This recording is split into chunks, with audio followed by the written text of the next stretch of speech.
This is Shane Watson here for Priority Boxing Promotions. I'm lucky enough to be joined by Gary Lockett. How are you, Gary?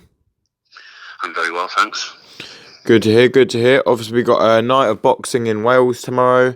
Can you tell us exactly who you're involved with tomorrow night? Yeah, okay. So we've got Nathan Thorley, who's the Welsh light heavyweight champion. He's 12-0. He's recently moved up to cruiserweight. He's having a torrid time, sort of getting himself down to 12-7 because he's sort of nearly 6'5". So just made the decision to move up in weight rather than fight the scales. You know, he's big enough to put on a bit of muscle anyway.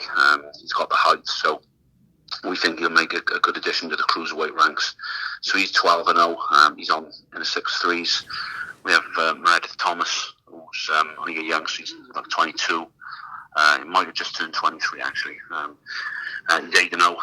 He is a big puncher, even though his record doesn't suggest it. You know, he's only stopped 2, but he is very, very heavy-handed. He tends to just rush his work and load up a little bit, but I'm sure if he relaxes into his work and uses his jab a little bit, then the stoppages will come. Reese Edwards, 6-0. Haven't really decided what his weight is yet. He's probably a super bantam. Obviously, for the title fights, he'll be a super bantam, I think. He's fighting at 9-4 tomorrow. And he's a very bright talent. Obviously won lots of British titles and multinational tournaments in the amateurs. And then I have a kid that I manage making his debut, Jay Munn, who's actually done about £11,000 worth of tickets. So he's trained by Kody Davies, who's an ex sort of amateur friend of mine all those years back. It's going to be a good card and a busy night for me again. How important is it that Wales consistently show these kind of cards where you get the younger talent coming through, but also shows with the bigger boys gone there as well to help bring through grassroots boxing in Wales?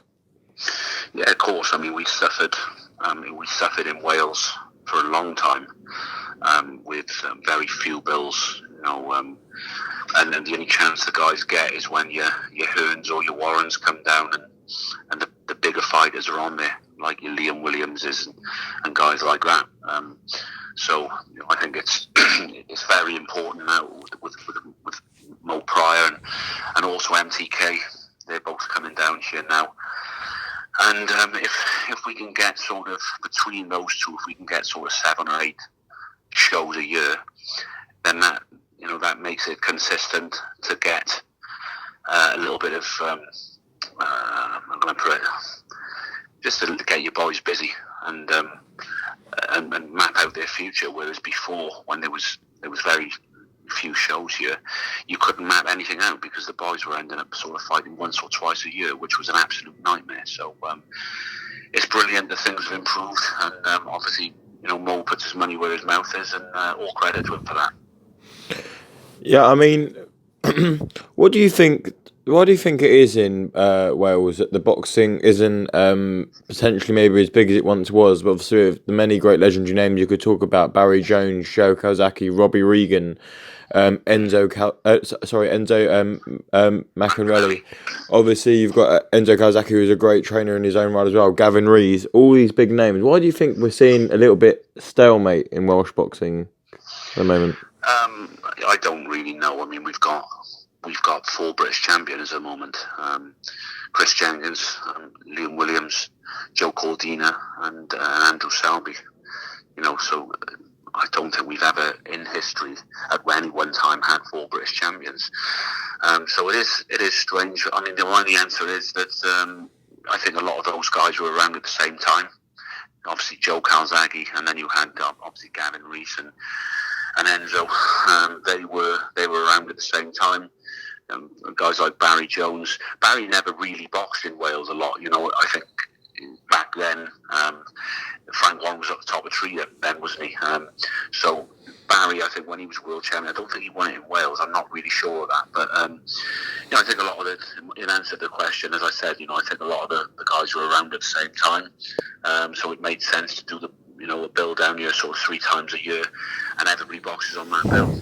Whereas at the moment, I know that Frank is coming back here in November, so we'll have a couple of lads on there. So, but I can't remember the last time. I think it was when Liam Williams won the WBO known European. That is going back to 2016, so it's been a while. And obviously, when Eddie Hearn comes here, I think it's not really because he wants to come to Wales. I think it's just the guarantee of the weather with a massive stadium with the roof on. So it'd be good to see. It could be good to see the bigger promoters come back here consistently, but I don't really think that's going to happen anytime soon. Of course. I mean, also last weekend we had a big victory for another Welshman, Kody Davies, beating Zach Kelly in a British title eliminator. So you could have 5 British champions very soon in Wales. How important was it for him to get the victory as well? Because he's he's tipped next to be fighting in November on that Welsh bill by Frank Warren as well. Yeah, really important for Kody. I mean, obviously, I managed Kody for the first 3 fights of his career, so I know Kody well. One of my best mates in boxing, Gavin Rees, I trained Gavin for his last 11 fights of his career.